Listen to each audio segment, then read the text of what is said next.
നമസ്കാരം, ജന്മഭൂമിയിലേക്ക് സ്വാഗതം. കോൺഗ്രസിനെതിരെ ആഞ്ഞടിച്ച് കേന്ദ്രമന്ത്രി അമിത്ഷാ. ലോക്സഭാ തെരഞ്ഞെടുപ്പിന്റെ ഫലം വരുമ്പോൾ കോൺഗ്രസിന് 40-ൽ താഴെ സീറ്റുകൾ മാത്രം ലഭിക്കുകയുള്ളൂ എന്ന് അദ്ദേഹം പറഞ്ഞു. സഖ്യകക്ഷിയായ സമാജ്വാദി പാർട്ടി വെറും 4 സീറ്റിലേക്ക് കുറയുകയും ചെയ്യും എന്നും അദ്ദേഹം കൂട്ടിച്ചേർത്തു.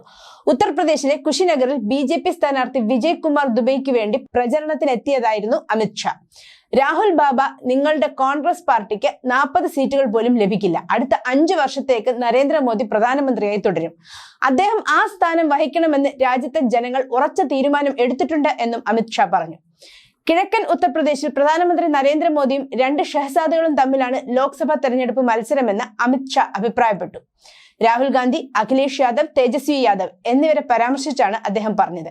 ലോക്സഭാ തെരഞ്ഞെടുപ്പിന്റെ 7 ഘട്ടങ്ങളിലും ഉത്തർപ്രദേശിൽ വോട്ടെടുപ്പ് നടന്നിരുന്നു.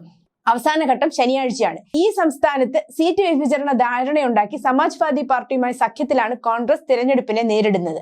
എന്നാൽ ജൂൺ 4-ന് തെരഞ്ഞെടുപ്പ് ഫലം പുറത്തു വരുമ്പോൾ നടക്കാൻ പോകുന്നത് എന്താണെന്നും അമിത്ഷാ തുറന്നു പറഞ്ഞു.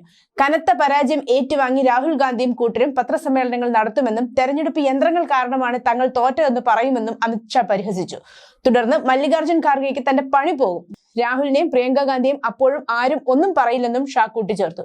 ഇത്തവണ BJPയും കോൺഗ്രസും തമ്മിൽ തീപാറുന്ന മത്സരമാണ് നടക്കുന്നത് എന്ന രീതിയിലാണ് കോൺഗ്രസിന്റെ ഭാഗത്തു നിന്നും പ്രചാരണം വന്നുകൊണ്ടിരിക്കുന്നത്.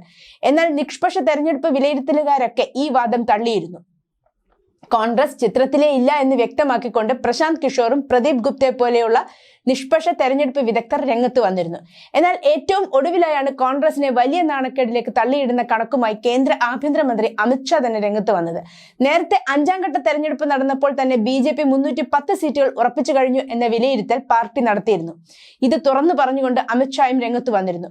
കൂടാതെ ഒന്നും കാണാതെ BJPക്ക് 370 സീറ്റ് എന്ന വെറും വാക്ക് പറയുന്ന ഒരാളല്ല നരേന്ദ്രമോദി എന്ന് തുറന്നു പറഞ്ഞുകൊണ്ട് വിദേശകാര്യ വകുപ്പ് മന്ത്രി S ജയശങ്കറും രംഗത്ത് വന്നിരുന്നു. എന്നാൽ കൂടുതൽ നാണം കെടുത്തേണ്ട എന്ന് കരുതി അപ്പോഴൊന്നും കോൺഗ്രസിന് ലഭിക്കാൻ പോകുന്ന സീറ്റുകളുടെ എണ്ണത്തിന്റെ കണക്കെടുപ്പ് ആരും നടത്തിയിരുന്നില്ല. അതാണ് ഇപ്പോൾ അമിത്ഷാ തിരുത്തിയിരിക്കുന്നത്. വാരണാസി, ഗോരഖ്പൂർ, മഹാരാജൻ, കുശിനഗർ, ഡിയോറിയ, ബൻസ്ഗാവ്, ഘോസി, സേലംപൂർ, ബല്ലിയ, ഗാസിപൂർ, ചന്ദൌലി, മിർസാപൂർ, റോബർട്ട്സ്ഗഞ്ച് എന്നീ ലോക്സഭാ മണ്ഡലങ്ങൾ ഉൾക്കൊള്ളുന്ന ഉത്തർപ്രദേശിലെ 7ാം ഘട്ട വോട്ടെടുപ്പ് ജൂൺ 1-ന് നടക്കാൻ പോകുന്നത്. 7 ഘട്ടങ്ങളിലും തെരഞ്ഞെടുപ്പ് നടന്ന പ്രദേശമാണ് ഉത്തർപ്രദേശ്. News desk, Janmabhumi.